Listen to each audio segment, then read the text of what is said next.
झारखंड भारत का एक ऐसा राज्य है जो आदिवासियों का राज्य कहलाता है, जिसकी धरती खनिज संपदा से भरी पड़ी है। देखा जाए तो यह राज्य पूरे भारत में सबसे अमीर राज्य है। कोयले जैसी संपदा के उत्पादन में तो पूरे भारत में झारखंड अकेला ही 1/3 कोयला की आपूर्ति करता है। खानों की स्थापना के अपार संभावना वाला यह राज्य भारत के सबसे अधिक गरीबी में रह रहे लोगों की आबादी वाले राज्यों की श्रेणी में आता है। इस राज्य की राजनीतिक स्थिति ऐसी रही है कि यह राज्य सिर्फ नाम मात्र का ही सबसे अमीर राज्य है। झारखंड राज्य की स्थापना सन 2000 ईस्वी को 15 नवंबर के दिन हुआ था, जिसे झारखंड के लोग बिरसा मुंडा के जन्मदिन के साथ साथ झारखंड स्थापना दिवस के रूप में भी मनाते हैं। इस राज्य में अंग्रेजों के प्रवेश से पहले आदिवासियों की बहुलता रही थी, पर अंग्रेजों ने बाद में इस क्षेत्र पर अन्य राज्यों से लोगों को लाकर बसाया। तब से लेकर एक अलग राज्य बनने तक झारखंड के लोगों के अधिकारों का हनन होता रहा। जब यहाँ के आदिवासियों से रहा नहीं गया, तो उन लोगों ने अपना विरोध जाहिर करना शुरू किया और 1915 ईस्वी को छोटा नागपुर उत्थान समिति का गठन हुआ। परंतु इस समिति में नेतृत्व के अभाव के कारण यह संगठन टूट गया। काफी लंबे समय तक यह मुद्दा शांत रहा।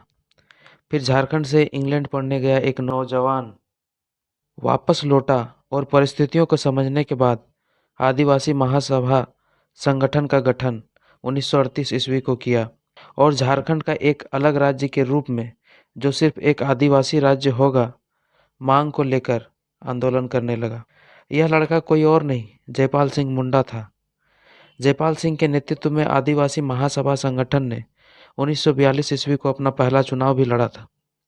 फिर 1950 में इस पार्टी का नाम बदलकर झारखंडी पार्टी रखा गया।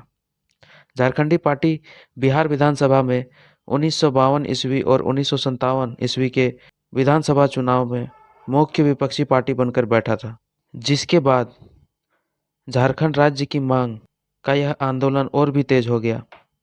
इसे देखते हुए कांग्रेस पार्टी ने अपनी फूट डालो और राज करो की नीति के तहत जयपाल सिंह मुंडा को अपने कैबिनेट में मंत्री बनाया, जिससे झारखंडी पार्टी में तनाव उत्पन्न हो गया।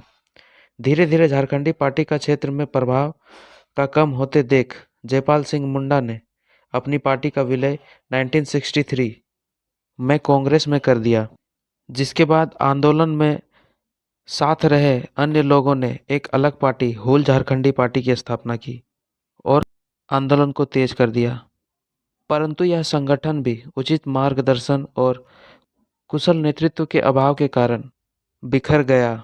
1968 एक नया संगठन बिरसा सेवा दल झारखंड राज्य की मांग तो नहीं, लेकिन यहाँ के लोगों के छीनी हुई जमीन और अधिकारों के विरुद्ध आवाज उठाया, जिसके परिणाम में सरकार को उनकी मांगों को स्वीकार करना पड़ा और छीनी हुई भूमि को वापस करने का निर्देश देना पड़ा। इस पार्टी में भी कुशल नेतृत्व के अभाव में उत्पन्न हुआ और यह बिखर गई। 1972 संथाल परगना के शिबू सोरेन, धनबाद जिले के विनोद बिहारी महतो, A.K. राय और धनबाद के उपायुक्त KB सक्सेना के नेतृत्व में झारखंड मुक्ति मोर्चा पार्टी का गठन हुआ और अलग राज्य के मांग को तेज किया। क्योंकि इनके लोगों में समन्वय की कमी रही, इस वजह से विद्रोह का प्रभाव थोड़ा कम रहा। फिर जेएमएम को बीपी केसरी के नेतृत्व वाली झारखंड समन्वय समिति और झारखंड स्टूडेंट यूनियन जैसे युवाओं के संगठन का साथ मिला और आंदोलन में हिंसक रूप पकड़ लिया था और आंदोलन ने एक हिंसक रूप पकड़ लिया। झारखंड क्षेत्र में औद्योगिक कार्य के साथ साथ सभी कार्यों में ब्रेक सा लग गया, जिससे केंद्र सरकार होश में आई और राज्य सरकार को मामला को शांत कराने के लिए नीति बनाने को कहा।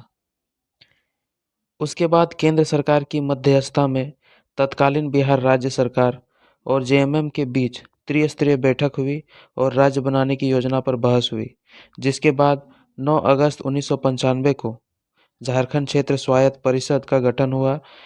इसमें बिहार राज्य के 18 जिले शामिल थे, जिसे बाद में झारखंड राज्य के रूप में गठन करके एक नया राज्य का स्थापना